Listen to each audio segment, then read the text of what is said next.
When I found out that the story of the stoning of Stephen was one of the readings for Mother's Day this year, my first thought was for Stephen's mother. How utterly heartbreaking this story must have been for her. And then I thought of Jesus' mother and her heartbreak. Last year, Krista Haydener led Children's Time on Mother's Day at St. John's, and she wondered with them about what Jesus' mother was like. I found myself wondering too, along with the children. I remembered how Luke's Gospel tells the story of Jesus' mother Mary and the song she sings when she goes to see her elderly cousin Elizabeth, who is also pregnant.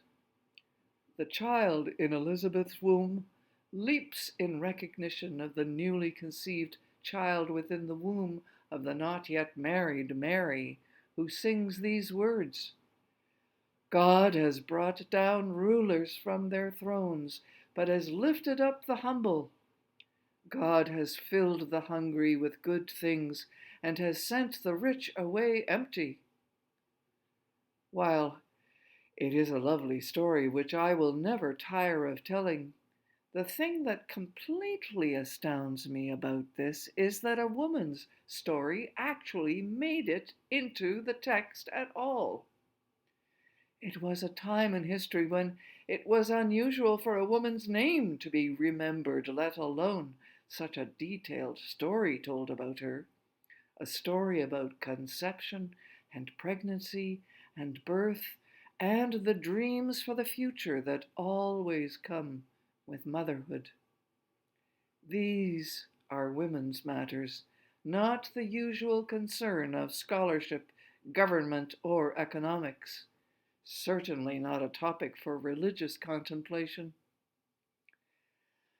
Matthew's Gospel doesn't talk about Mary's experience much. Instead, it gives us the story of the slaughter in Bethlehem.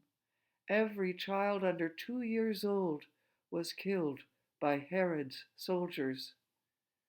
Matthew quotes the prophet Jeremiah. A voice was heard in Ramah, wailing and loud lamentation, Rachel weeping for her children. She refused to be consoled because they are no more.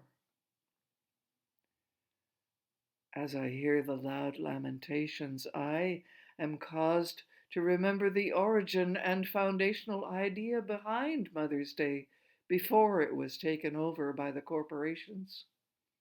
The original Mother's Day calls for radical social change. Mother's Day was originally World Peace Day. It was about bringing forth a new world where mothers no longer have to weep over the carnage of war. Listen to the words that went out like a clarion call from Julia Ward Howe. Arise, all women who have hearts, whether your baptism be that of water or of tears. Say firmly, we will not have great questions decided by irrelevant agencies. Our husbands shall not come to us reeking with carnage for caresses and applause.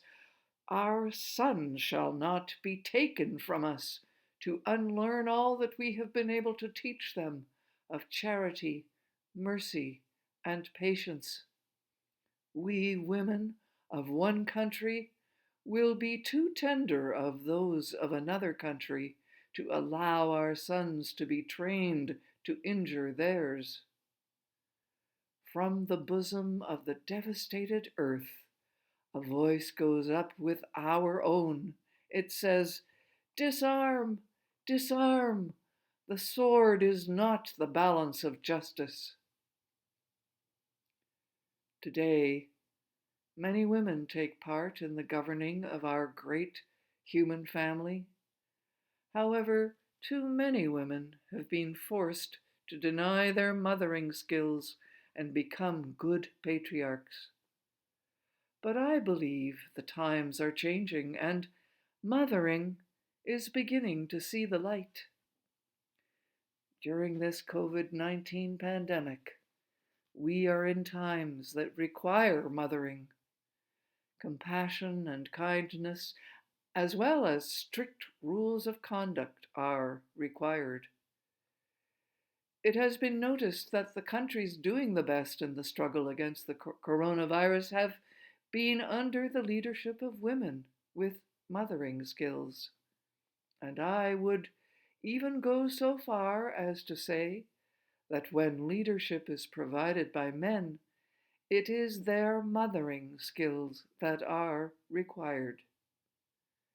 Could we possibly be on the brink of the new world envisioned by Mary's song? Oh God, let it be so.